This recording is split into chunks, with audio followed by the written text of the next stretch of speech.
It is time to refine and to finish the monster concept. Here, I'm adding a few frames to give more character to my little bear and to give my teammates a sense of how it will animate and work in-game.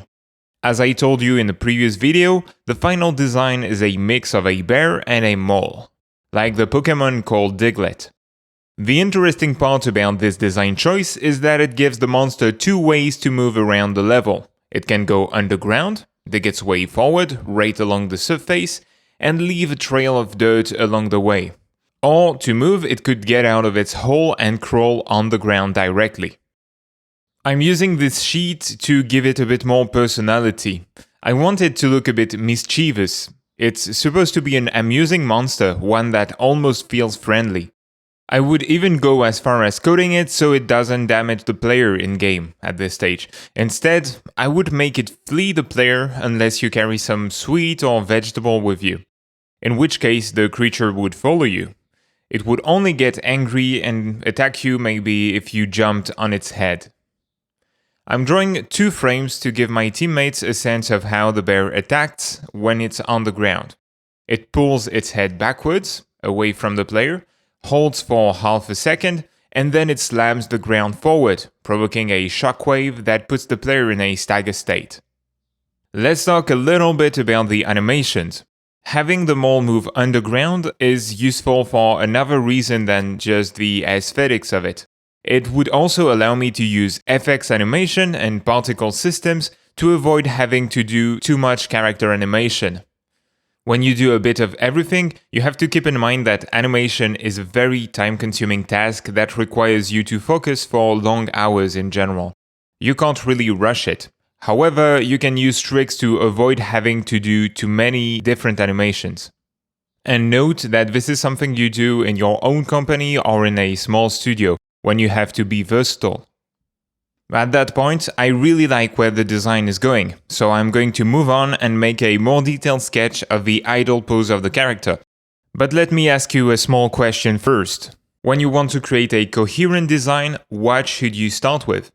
Should you start with words or should you start with a drawing, a sketch? This is the egg and chicken problem.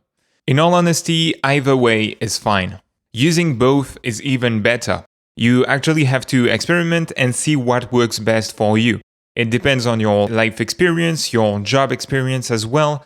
If you only draw normally and you're not really used to formulating your ideas with words, you'll have to start with a sketch on paper and work from that. However, if you are used to writing down stories, it will probably be easier to start with words.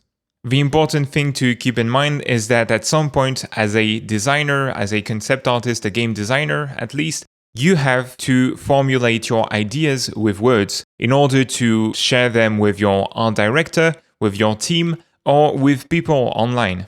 It is very important to be able to share clear ideas if you want people to understand what your creation is about. Not only clarity is a principle of efficient design, but it also helps you to sell your ideas to other people.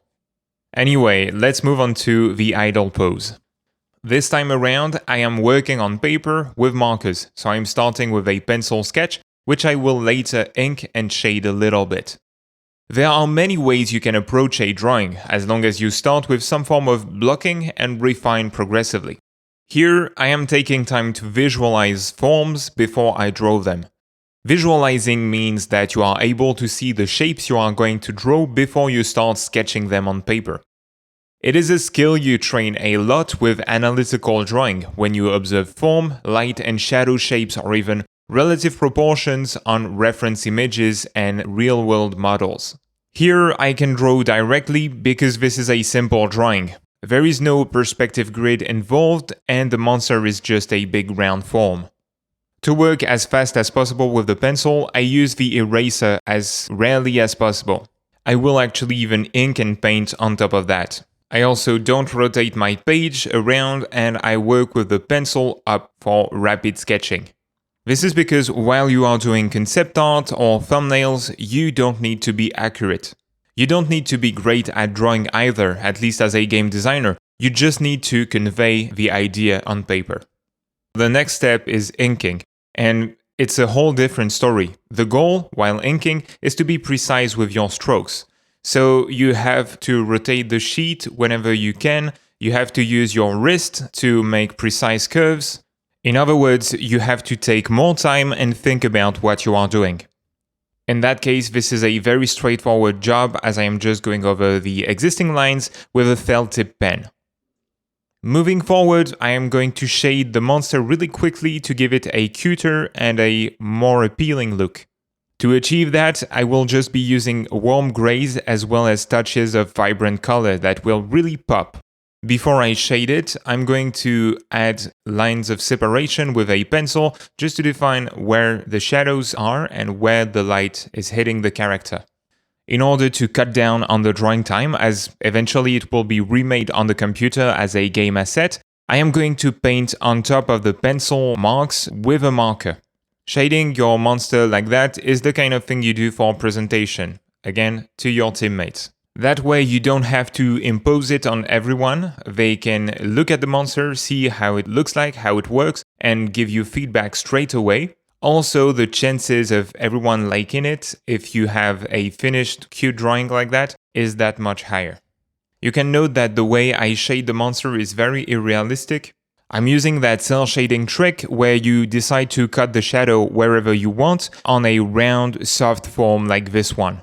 I'm treating it a bit like a game sprite. The shadows are very localized, which makes it easier to mirror the monster horizontally in-game. I'm doing this here on paper, not because it's going to be a requirement for the game, but simply because it's very fast to do that way.